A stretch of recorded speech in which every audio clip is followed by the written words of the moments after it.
கேது கேதுன்னு சொன்ன உடனே நமக்கு மைண்ட்ல ஸ்ட்ரைக் ஆகிற ஒரு விஷயம் என்னன்னா, அவர் ஒரு ஞானக்காரர்.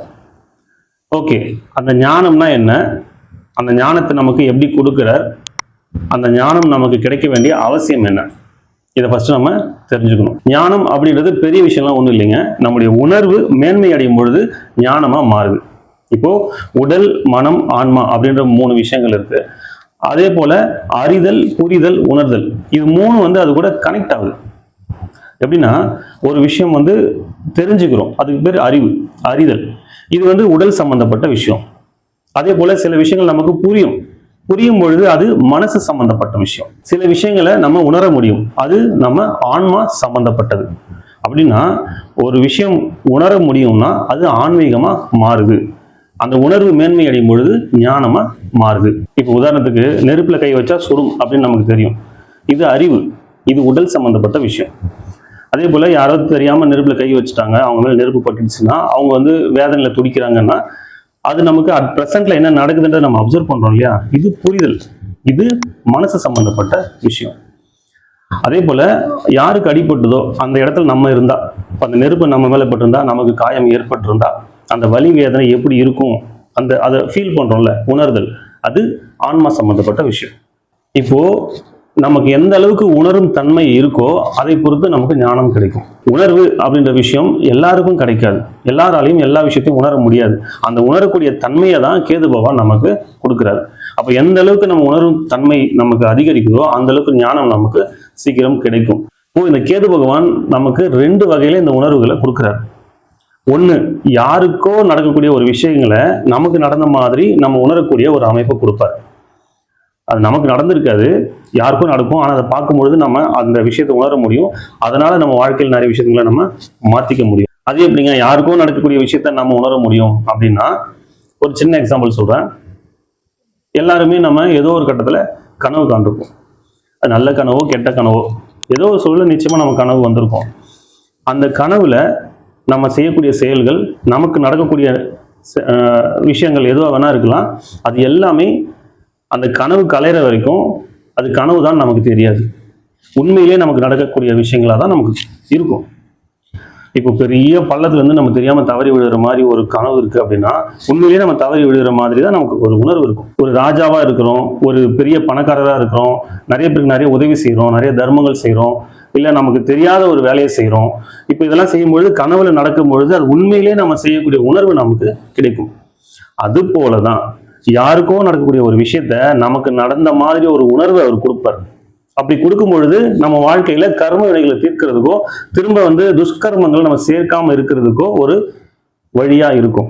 2வது ஒரு வகை இருக்கு, நம்ம பட்டு உணரக்கூடிய ஒரு அமைப்பு. நமக்கு நிறைய துன்பங்கள் நடக்கும், அதுல இருந்து நிறைய விஷயங்களை உணர்ந்து நம்மளுடைய வாழ்க்கையை மாத்திப்போம். ஸோ இந்த மாதிரியான விஷயங்களை கேது பகவான் கொடுப்பார். நம்ம ஜாதக அமைப்புல மற்ற கிரகங்களுடைய சேர்க்கையும் நல்லா இருந்துச்சு, இல்லை கேது பகவான் நல்ல நிலையில் இருக்கார் அப்படின்னா, நமக்கு நிறைய விஷயங்களை நமக்கு நடக்காம யாருக்கும் நடக்கிற விஷயங்களா இருக்கலாம், இல்லை நமக்கு உணரக்கூடிய தானாகவே உணரக்கூடிய உணர்வை நமக்கு கொடுப்பார். ஸோ இந்த விஷயம் வந்துடும். இல்லை நமக்கு ஜாதக கட்டங்கள் மற்ற கிரகங்கள் சரியில்லை, வேற ஏதோ பிரச்சனை இருக்கு அப்படின்னா, நம்ம நிறைய விஷயங்களை பட்டு தான் உணரணும், அடிபட்டு தான் உணரணும். அந்த அடிபட்டாது உணர்ந்துட்டா அடுத்த வாட்டி அது நடக்காது. அப்ப எந்தெந்த வழிகள்ல நமக்கு ஞானத்தை கொடுப்பார் அப்படின்னா, நம்முடைய ஆன்மாவை பலப்படுத்துவார். நம்ம ஆன்மாவை பலப்படுத்தணும் அப்படின்னா ஆன்மீக சிந்தனை இருக்கணும், மெடிடேஷன் பண்ணணும், நிறைய உதவிகள் செய்யணும். இப்படி நிறைய விஷயங்கள், என்னென்ன விஷயங்கள்லாம் ஆன்மாவுக்கு மகிழ்ச்சியை தருதோ, பலத்தை ஏற்படுத்துதோ, அது மாதிரியான விஷயங்களை நம்மளை செய்ய வைப்பார். அது ஒரு வகை. ஆன்ம பலம் அதிகரிச்சதுன்னா நமக்கு ஞானம் ஈஸியா கிடைக்கும். அதே போல சூழ்நிலையை ஏத்துக்கிறது, இது மிகப்பெரிய ஞானம். இதையும் கேது பகவான் நமக்கு கொடுப்பார். இப்போ எப்பவுமே நமக்கு நடக்கிற நல்லதோ சந்தோஷமான நிகழ்வு எல்லாமே நம்ம ஈஸியா ஏத்துக்குவோம். நமக்கு நடக்கக்கூடிய கெடுதல்களோ, துன்பம் தரக்கூடிய விஷயமோ, இல்லை அருவருப்பான விஷயமோ, நமக்கு பிடிக்காத விஷயங்கள் எதுவாக இருந்தாலும் நம்ம ஈஸியா ஏத்துக்க மாட்டோம். அப்போ நல்லதா இருந்தாலும் சரி, கெட்டதா இருந்தாலும் சரி, அனைத்தையும் ஏத்துக்கிற மனசு நமக்கு வரணும். அந்த மனசு வரும்பொழுதுதான் நமக்கு நல்ல உணர்வு கிடைக்கும், ஞானமா மாறும். ஸோ இதை கேது பகவான் நமக்கு கொடுப்பார். ஒரு காட்டுக்குள்ள போயிட்டோம், நான் ஏன்டா காட்டுக்குள்ளெல்லாம் போறேன் அப்படி கேட்காதீங்க. ஒரு கற்பனையா வச்சுக்கோங்க. இப்போ காட்டுக்குள்ள இருக்கோம், நம்ம வீட்டுக்கு போகணும், சாயந்தரம் ஆயிடுச்சு, சூரியன் மறைய போகுது, லைட்டிங் இருக்காது. இப்போ வழி மாறி வந்துட்டோம். ஊருக்கு போகணும். இடையில வந்து ஒரு 1 கிலோமீட்டர் தூரம் இருக்கு. அதுல வந்து ஃபுல்லா சகதியா இருக்கு. நம்ம வந்த வழி நல்ல வழி தான், ஆனா திரும்ப போக முடியாது, இருட்டிடும். இருட்டிடுச்சுன்னா நிறைய விலங்குகள் இருக்கு, எதுக்காக நம்ம இரையாகலாம். இது மாதிரி இருக்கிற நேரத்துல அந்த சகதியில இறங்கி போகணும்னா நமக்கு நிறைய விஷயங்கள் தடையா இருக்கலாம். ஒண்ணு, நம்ம சகதியில கால் வைக்க நமக்கு பிடிக்காம இருக்கலாம், நமக்கு அருவருப்பா இருக்கலாம், இல்ல அதுல வந்து நிறைய முதல்ல இருக்கலாம், பாம்பு இருக்கலாம், என்ன வேணா இருக்கலாம், என்ன இருக்குன்னு தெரியல, அந்த ஒரு பயம் இருக்கலாம். இப்போ என்ன விஷயமா இருந்தாலும் நம்ம அதை கடந்து போனா மட்டும்தான் ஊருக்கு போக முடியும். அப்ப அந்த 1 கிலோமீட்டர் தூரம் போகணும்னா அந்த 1 கிலோமீட்டர் நம்ம சகிச்சுக்கிட்டு தான் ஆகணும். அப்ப சகிச்சா மட்டும்தான் நம்ம உயிர் வாழ முடியும். அப்ப அந்த சூழ்நிலையை ஏத்துக்கிற விஷயம் ஒண்ணு இருக்குல்ல, இதுதான் இந்த நேரத்துல இருக்கு அப்படின்றத நம்ம ஏத்துக்கிட்டு இறங்கி நடந்து போயிட்டோம்னா ஊருக்கு போயிடலாம். அது ரிஸ்க் தான். இங்க இருந்தாலும் அதாவது அந்த ரிஸ்க் எடுத்தா நம்ம உயிர் வாழ்றதுக்கு வாய்ப்பு இருக்கு. நம்ம இங்கேயே காட்டுக்குள்ளேயே இருந்தோம்னா உயிர் வாழ்றதுக்கு கேரண்டியே இல்லை. ஸோ இந்த நேரத்துல நம்ம கட்டாயமா செய்ய வேண்டிய சூழல் வருது இல்ல, இது மாதிரியான சூழலை நம்ம வாழ்க்கையில நிறைய கொடுத்துக்கிட்டே இருப்பார் கேது பகவான். எதுக்காக அப்படின்னா சூழ்நிலையை நம்ம ஏத்துக்க பழகணும். இப்ப இந்த மாதிரியான விஷயங்கள்லாம் நமக்கு நடக்கிறதுனால கேது பகவானை வந்து ஒரு கொடிய கிரகமா நம்ம பார்க்கிறோம். ஆக்சுவலா அங்க என்ன நடக்குதுன்னா, நீங்க சூழ்நிலையை ஏத்துக்க பழகிட்டீங்கன்னா அந்த கெடுதல் கூட உங்களுக்கு நல்லதாவே தெரியும். அதே போல பற்றற்ற தன்மையை ஏற்படுத்திடுவார் இவர். பற்றற்ற தன்மை அப்படின்னா, நீங்க எது மேலாம் ரொம்ப ஆசையா இருக்கீங்களோ, எதெல்லாம் உங்களுக்கு ரொம்ப பிடிக்குதோ, இது எனக்கு வேணவே வேணாம் நீங்களே நினைக்கிற அளவுக்கு சூழ்நிலையை கேது பகவான் உருவாக்குவார். அப்படின்னா என்ன அர்த்தம்னா, உங்களுக்கு பற்று இருக்கக்கூடாது. உங்களுக்கு ஞானம் கிடைக்கணும்னா பற்று உங்களுக்கு இருக்கக்கூடாது. அப்போ ஒரு சிலருக்கு சாப்பாடு ரொம்ப பிடிக்கும். இப்போ பிரியாணி அதிகமா விரும்பி சாப்பிட்றாங்கன்னு வச்சுக்கோங்களேன். பிரியாணியே வாழ்க்கையில வேணவே வேணாம் அப்படின்னு நினைக்கிற அளவுக்கு ஒரு சம்பவம் பண்ணி விட்டுருவாரு. கேது பகவான் வந்து இதுலதான் ஸ்பெஷலிஸ்டே அவரு. அது வாழ்க்கையில ரிலேஷன்ஷிப்பா இருந்தாலும் அதான். எனக்கு கணவன்னா ரொம்ப பிடிக்கும், மனைவினா ரொம்ப பிடிக்கும்னு நினைச்சா அவங்க அவங்க வேணவே வேணாம்னு நினைக்கிற அளவுக்கு மனசை ஏற்படுத்திடுவாரு. அந்த மாதிரி சிந்தனை நம்ம கொடுக்குற மாதிரியான சம்பவங்கள் நிறைய பண்ணி விட்டுருவாரு. அதுக்கு அர்த்தம் என்ன அப்படின்னா, அவங்க வாழ்க்கையை கெடுக்கணுன்றது கிடையாது. நீங்க பற்றற்று இருக்கணும் அப்படின்ற விஷயத்தை தான் அவர் சொல்லி கொடுத்து வர்றார். இது போல நிறைய விஷயங்கள் நடக்கும். எதுவுமே நிலை இல்லை, எந்த விஷயமே நிலையானது இல்லை அப்படின்றதையும் உணர்த்துவார். நம்ம வந்து ரொம்ப கம்ஃபர்டபுளா கஷ்டப்பட்டு ஒரு இடம் வாங்கி வீடு கட்டி நல்லா பெருசா ஃபங்க்ஷன்லாம் பண்ணி ரொம்ப சந்தோஷமா அப்பதான் உள்ள போயிருப்போம். திடீர்னு அந்த வீடு நமக்கு இல்லைன்னு ஆயிடும். அப்படின்னா அந்த வீடு வந்து உங்களுக்கு இருக்கக்கூடாதுன்றது இவருடைய நோக்கம் இல்லை. எதுவுமே நிலை இல்லை அப்படின்றத உணரணும், அதான் நோக்கம். அளவுக்கு அதிகமான சந்தோஷமா இருக்கும் பொழுது அது நிலை இல்லை அப்படின்ற உணர்த்துற மாதிரியான விஷயத்தை இவர் பண்ணுவார். அதே நேரத்துல அளவுக்கு அதிகமான துன்பம் இருக்கு, இதுக்கப்புறம் நம்ம வாழ்க்கையை வாழவே வேணாம், எதுக்குடா நம்ம இந்த வாழ்க்கை அப்படின்னு நினைக்கிறோம்னா அப்பவும் இந்த துன்பமும் நிலை இல்லை அப்படின்ற விஷயத்தையும் உணர்த்துவார். அதுக்காக இவர் நல்லதும் செய்வார். ரொம்ப சிம்பிளுங்க. நீங்க என்ன நினைக்கிறீங்களோ உங்களுக்கு ஆப்போசிட்டா உங்களுக்கு செயல்படுத்துவார். ஏன் செயல்படுத்துவார்னா, நம்ம நினைக்கிறது எல்லாமே சரி கிடையாது, நம்ம நினைக்கிறது எல்லாமே நடக்காதுன்றதை நம்ம உணரணும். அதான் விஷயம். உங்க கான்ஃபிடென்ட்டை ஒண்ணுமே இல்லாம ஆக்கி விட்டுருவார். நீங்க வந்து பயங்கர கான்ஃபிடென்ட்டா இருக்கலாம், ஒரு சிறந்த மேடை பேச்சாளர்னு வச்சுக்கோங்களேன். எது மாதிரியான டாபிக்கா இருந்தாலும் எந்த ஸ்கிரிப்டுமே இல்லாம உங்களால ஈஸியா பேச முடியும்னு வச்சுக்கோங்களேன்.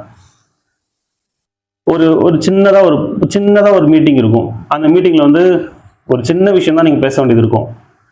ஆனா அந்த நேரத்துல அந்த டைமிங்ல உங்களுக்கு எதுவுமே தோணாது, எதுவுமே பேச முடியாம போயிடும், இல்லை நீங்க சொல்ற பாயிண்ட்ஸ் எதுவுமே வேல்யூ இல்லாம போயிடும்.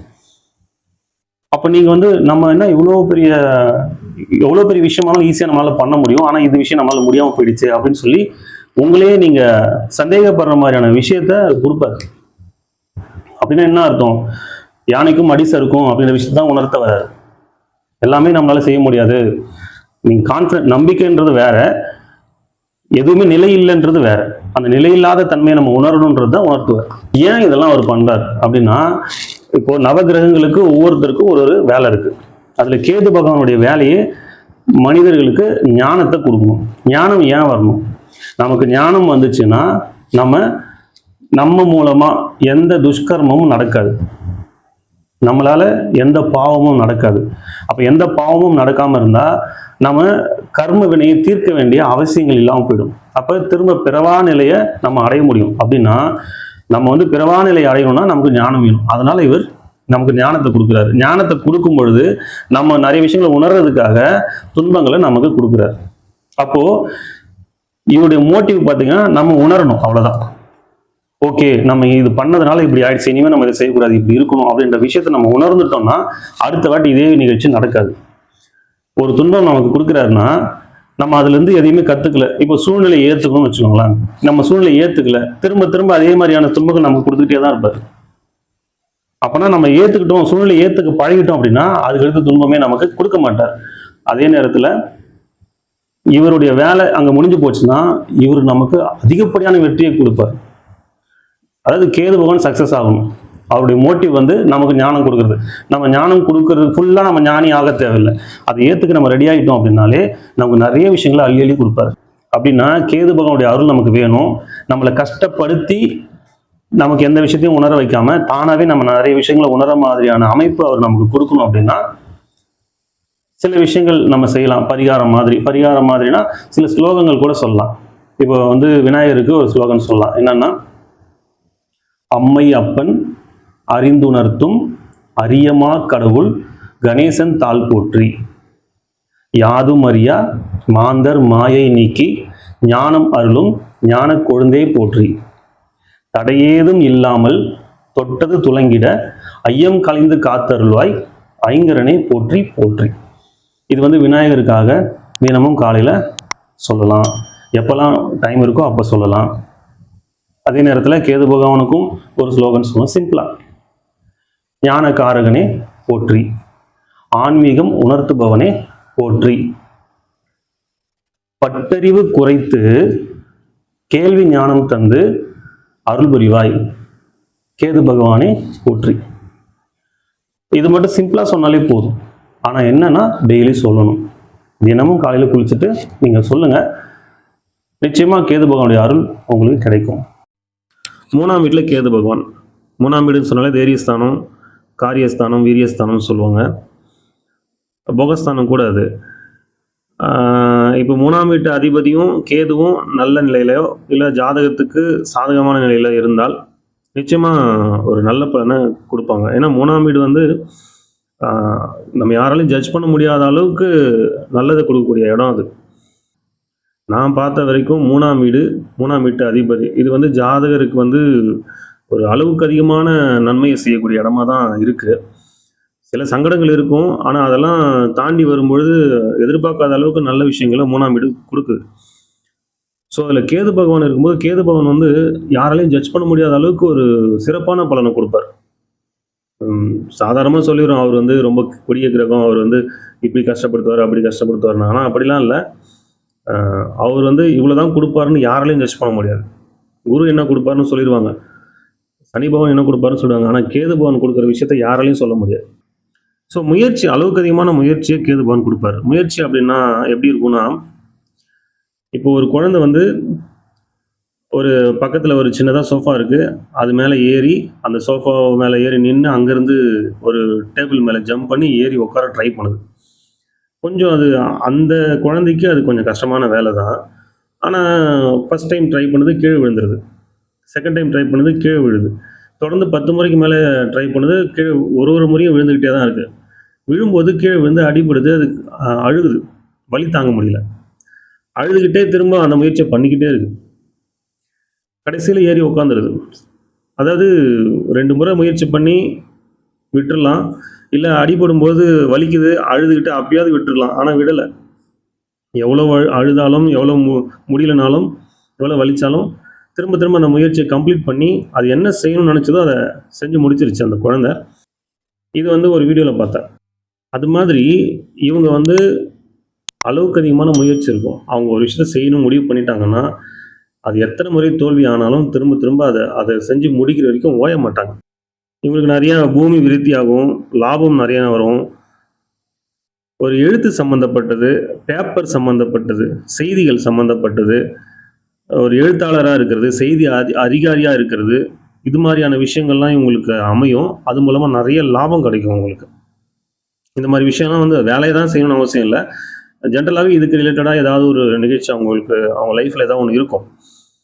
அதே போல் ஒரு பாக்ஸராக இருக்கிறது, யுத்தம் செய்கிறது, இராணுவ வீரராக இருக்கிறது, அது மாதிரியான விஷயமும் இங்கே இருக்கும். நிறைய நல்ல பண்புகள் இருக்கும். இவங்களுடைய பரம்பரையே பார்த்தீங்கன்னா ரொம்ப ஒரு பேர் புகழ் வாய்ந்த பரம்பரையாக இருக்கும்.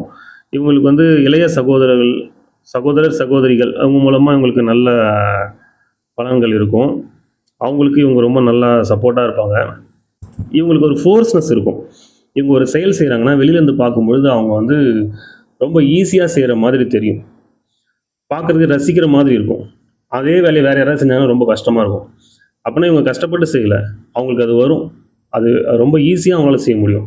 அது வந்து ரசிக்கிற மாதிரி செய்வாங்க. எந்த ஒரு செயலாக இருந்தாலும் அப்படி தான் இருக்கும். இவங்க வந்து ரொம்ப பொறுமையாக இருப்பாங்க, ரொம்ப அமைதியாக இருப்பாங்க. அக்கம் பக்கம் வீட்டுக்காரங்க கூட ரொம்ப இணக்கமாக இருப்பாங்க. இவங்களுக்கு சின்ன சின்ன ட்ராவல் பண்ணுறது ரொம்ப பிடிக்கும். அது மாதிரி சின்ன சின்ன ட்ராவல் பண்ணுற மாதிரியான அமைப்பு இவங்களுக்கு இருக்கும். இவங்க செய்கிற வேலையை கூட பார்த்தீங்கன்னா கொஞ்சம் தூரமாக ட்ராவல் பண்ணி போயிட்டு வந்து வேலை செய்கிற மாதிரியான அமைப்பு தான் இவங்களுக்கு இருக்கும். நல்ல சாப்பாடு சாப்பிட முடியும் இவங்களுக்கு. போர் ஆயுதம் செய்கிறது, ஆபரணங்கள் செய்கிறது, சிலை செய்கிறது, இது மாதிரியான விஷயங்கள்லாம் இவங்களுக்கு ரொம்ப நல்லா வரும். இவங்க ரொம்ப படிப்பில் ஆர்வமாக இருப்பாங்க. உடல் பலம் அதிகமாக இருக்கும். வீர தீர பராக்கிரமசாலியாக இருப்பாங்க இவங்க. மீடியா சம்மந்தப்பட்ட துறையில் வந்து இவங்களுக்கு ஆர்வம் அதிகமாக இருக்கும். படிக்கிறதோ, வேலை செய்கிறதோ, இல்லை பொழுதுபோக்கு ஏதாவது செய்கிறதோ, அது மூலமாக வருமானம் வர்றது, அதை சொல்லிக் கொடுக்கறது, அது மூலமாக வருமானம் வர்றது, இப்படி ஏதாவது ஒன்று பண்ணுவாங்க. இப்போ ரேடியோ, டிவி, கம்யூனிகேஷன் சம்மந்தப்பட்ட விஷயம், அதெல்லாம் ரொம்ப நல்லா இவங்களுக்கு இன்ட்ரெஸ்டடாகவும் இருப்பாங்க. அது மூலமாக ஆதாயமும் இவங்களுக்கு கிடைக்கும். இதெல்லாம் ஓகே. பட் ஜாதக அமைப்பு வந்து இவங்களுக்கு சாதகமாக இல்லை அப்படின்னா என்ன மாதிரியான பாதிப்புகள்லாம் வரும் அப்படின்னா, ஞாபக சக்தி இழந்துருவாங்க. அவங்க வந்து பேசிக்கிட்டே இருப்பாங்க, ஏதோ சொல்ல வந்திருப்பாங்க, சொல்ல வந்ததை மறந்துடுவாங்க. ஒரு வேலை செஞ்சுக்கிட்டே இருப்பாங்க, அடுத்து ஏதோ செய்யணும், ஐயோ என்ன செய்ய வந்தோம் அப்படின்னு சொல்லி யோசிப்பாங்க. ஸோ ஒரு கண்டினியூட்டி இருக்காது. நின்று யோசிச்சு செய்வாங்க. அதே போல் நரம்பு மண்டலம் சார்ந்த பிரச்சனைகள்லாம் வர்றதுக்கான வாய்ப்புகள் இருக்கும். வதந்திகள், இவங்களை பற்றின வதந்திகள் ஏதாவது வரும். இவங்க எதுவுமே பண்ணியிருக்க மாட்டாங்க, பண்ண மாதிரி வதந்திகள் வரும். வதந்தியை நம்பி இவங்க ஒரு விஷயத்தை இறங்கி அது மூலமாக இவங்களுக்கு கெடுதல் நடக்கக்கூடிய வாய்ப்புகளும் இருக்கும். கடன் பிரச்சனையில் மாட்டிக்கூடிய வாய்ப்பும் இருக்குது. முக்கியமாக இவங்க படிக்கிறதுக்கு தடைப்படும். இப்போ ஒரு கோர்ஸ் படிக்கணும்னு நினச்சி ஜாயின் பண்ணாங்கன்னா அதை கம்ப்ளீட் பண்ணுறதுக்கு முன்னாடியே நின்றுடுவாங்க. அது போகவே முடியாது. திரும்ப வந்து வேறு கோர்ஸ் ஜாயின் பண்ணுவாங்க, அங்கேயும் அதே மாதிரி நடக்கும். அவங்க வந்து ஒரு டைம் வந்து அதை படிக்க முடியலன்னு விட்டுற மாட்டாங்க. திரும்ப வேறு எங்கேயாவது முயற்சி பண்ணுவாங்க, அங்கேயும் முடியாது. அந்த மாதிரி திரும்ப திரும்ப முயற்சியும் பண்ணுவாங்க, திரும்ப திரும்ப தோல்வியும் அவங்களுக்கு நடக்கும். முக்கியமாக படிப்பில் மனக்குழப்பம் அதிகமாகவே இருக்கும், அலைச்சலும் ரொம்ப அதிகமாகவே இருக்கும், உடல் பலம் குறைஞ்ச மாதிரி இருக்கும், எதிர்பார்த்த அளவில் லாபம் இல்லாமல் போகிறதுக்கும் வாய்ப்பு இருக்கும். இது எல்லாமே வந்து நெகட்டிவ் சைடு. இப்போ ஒரு லக்னத்துக்கும் 3ஆம் வீட்டில் கேது பகவான் இருக்கும் பொழுது எது மாதிரியான பலன்கள் தருவார், நல்லது என்ன நடக்கும், கெட்டது என்ன நடக்கும் அப்படின்றத ஒரு லைனில் பார்த்துடலாம். இப்போ வந்து மேஷ லக்னத்துக்கு 3ஆம் வீட்டில் கேது பகவான் இருந்தார் அப்படின்னா இவங்க வந்து கலைத்துறையில் சாதிக்கக்கூடிய வாய்ப்பு இருக்கும். மீடியா ஃபீல்டு, எழுத்துத்துறையில் இருக்கிறது, இசைகளை வந்து ஆர்வம் அதிகமாக இருக்கும். அது மூலமாக அவங்களுக்கு பேர் புகழ் சேரக்கூடிய வாய்ப்பு இருக்கும். இதில் நெகட்டிவ்னு சொல்லணும்னா அவங்களுடைய திறமை வெளியில் தெரியாத சூழல் ஏற்பட்டுரும். அவங்களுக்கு நிறைய திறமை இருக்கும், ஆனால் அவங்களால சாதிக்க முடியாத நிலைமை ஏற்படும். ரிஷப லக்னத்துக்கு 3ஆம் வீட்டில் கேது பகவான் இருந்தார் அப்படின்னா இவங்களுக்கு நண்பர்கள் நிறைய பேர் இருப்பாங்க, ரொம்ப பொறுமைசாலியாக இருப்பாங்க, சொத்து சேர்க்கை நிறையா இருக்கும். இதில் நெகட்டிவ்னு சொல்லணும்னா அவங்க மனசு வந்து ஒரு நிலையில் இருக்காது, குழப்பமாகவே இருக்கும். படிப்பு வந்து தடையாகிறதுக்கான வாய்ப்புகள் இருக்குது. மிதுன லக்னத்துக்கு 3ஆம் வீட்டில் கேது பகவான் இருந்தார் அப்படின்னா இவங்க எதை தொட்டாலும் வெற்றி ஆகும். அவங்க படிப்பு வந்து ரொம்ப சூப்பராக இருக்கும். தொட்டதெல்லாம் துலங்குன்னு சொல்கிறாங்கல்ல, அது இவங்களுக்கு பொருந்தும். நெகட்டிவ்னு சொல்லணும்னா பரம்பரையாக சேர்த்து வச்ச சொத்துக்கள் வந்து பறி போகிறதுக்கான வாய்ப்புகள் இருக்குது. கடக லக்னத்துக்கு 3ஆம் வீட்டில் கேது பகவான் இருந்தார் அப்படின்னா அவங்க கலைத்துறையில், மீடியா துறையில், எழுத்து, இசை, இது மாதிரியான துறையில் சாதிக்கக்கூடிய வாய்ப்புகள் நிறையவே இருக்கும். நெகட்டிவ்னு சொல்லணும்னா அவங்களுடைய படிப்பு தடையாகிறதுக்கான வாய்ப்பு இருக்குது. கல்வி தடைபடுற மாதிரியும் அவங்களுடைய திறமை வெளிக்காட்ட முடியாத மாதிரியும் சூழல் ஏற்படும். சிம்ம லக்னத்துக்கு 3ஆம் வீட்டில் கேது பகவான் இருந்தார் அப்படின்னா ரொம்ப சொகுசான வாழ்க்கை இவங்களுக்கு கிடைக்கும். நிறைய வந்து டிராவல் பண்ணக்கூடிய அமைப்பு, நிறைய இடம் சுற்றி பார்க்கறதுக்கான வாய்ப்பு கிடைக்கும். ஆனால் நெகட்டிவாக இருந்துச்சுன்னா இவங்களுக்கு வந்து அலைச்சல் அதிகமாக இருக்கும், நிறைய சுற்றுவாங்க, அதுக்கான பலன் வந்து ரொம்ப குறைவாகவே இருக்கும். கன்னி லக்னத்துக்கு 3ஆம் வீட்டில் கேது பகவான் இருந்தார் அப்படின்னா ஒரு இராணுவ அதிகாரியாக, இராணுவத்திலே உயர் அதிகாரியாக இருக்கக்கூடிய வாய்ப்புகளே அவங்களுக்கு கிடைக்கும். படைத்தலைவனாக இருக்கிறது, போர்க்கருவிகள் செய்கிறது, இது மாதிரியான விஷயத்தில் ஆர்வம் அதிகமாக இருக்கும். வாய்ப்புகளும் அதிகமாக கிடைக்கும். பெரிய வியாபாரியாக இருக்கிறதுக்கான வாய்ப்புகளும் அதிகமாக இருக்கும். நெகட்டிவ்னு சொல்லணும்னா இவங்களுக்கு அடிக்கடி நோய்கள் ஏற்படக்கூடிய வாய்ப்புகள் இருக்கும். மனசளவில் குழப்பம் ஏற்படக்கூடிய வாய்ப்பு இருக்கும். துலாம் லக்னத்துக்கு 3ஆம் வீட்டில் கேது பகவான் இருந்தாருன்னா இவங்க பரம்பரையே பார்த்தீங்கன்னா ரொம்ப செழிப்பான பரம்பரையாக இருக்கும். நிறைய சொத்துக்கள், பரம்பரை சொத்துக்கள் இவங்களுக்கு இருக்கும். நல்ல சாப்பாடு, நல்ல தூக்கம், நல்ல சொகுசாக வாழக்கூடிய அமைப்பு இதெல்லாம் கிடைக்கும். நெகட்டிவ்னு சொல்லணும்னா ரிலேஷன்ஷிப்பில் பிரச்சனை இருக்கும். இவங்களால யார்கிட்டையும் சரியாக கம்யூனிகேட் பண்ண முடியாது. எல்லார்கிட்டையுமே ஒரு கருத்து வேறுபாடு, முரண்பாடு ஏற்படக்கூடிய சூழல் ஏற்படும். விருச்சிக லக்னத்துக்கு 3ஆம் வீட்டில் கேது பகவான் இருந்தார் அப்படின்னா இவங்க ஒரு இராணுவ வீரராக இருக்கிறது, ஒரு சிறந்த வேலையாளாக இருப்பாங்க. எது மாதிரியான வேலை கொடுத்தாலும் சிறப்பாக செஞ்சு முடிக்கக்கூடிய கெப்பாசிட்டி இவங்களுக்கு இருக்கும். நெகட்டிவ்னு சொல்லணும்னா உடலில் ஏதாவது ஒரு குறை இருந்துக்கிட்டே இருக்கும். மன ரீதியாக குழப்பம் இருந்துக்கிட்டே இருக்கும். தனுசு லக்னத்துக்கு 3ஆம் வீட்டில் கேது பகவான் இருந்தார் அப்படின்னா பேர் புகழோட வாழக்கூடிய அமைப்பு, பரம்பரையாக செய்யக்கூடிய தொழில் கிடைக்கும். அந்த தொழில் மூலம் வெற்றி அதிகமாக கிடைக்கும். நெகட்டிவ்னு சொல்லணும்னா இவங்க சேர்த்து வச்ச சொத்து பறிப்போறதுக்கான வாய்ப்புகள் அதிகமாக இருக்கும். மகர லக்னத்துக்கு 3ஆம் வீட்டில் கேது பகவான் இருக்கார் அப்படின்னா இவங்க சிறந்த கல்வி கிடைக்கும். இவங்க எந்த அளவுக்கு உழைக்கிறாங்களோ அந்த அளவுக்கு அவங்களுக்கு பலன் திரும்ப கிடைக்கும். உழைப்புக்கு ஏற்ற பலன் கண்டிப்பாக இவங்களுக்கு கிடைக்கும்.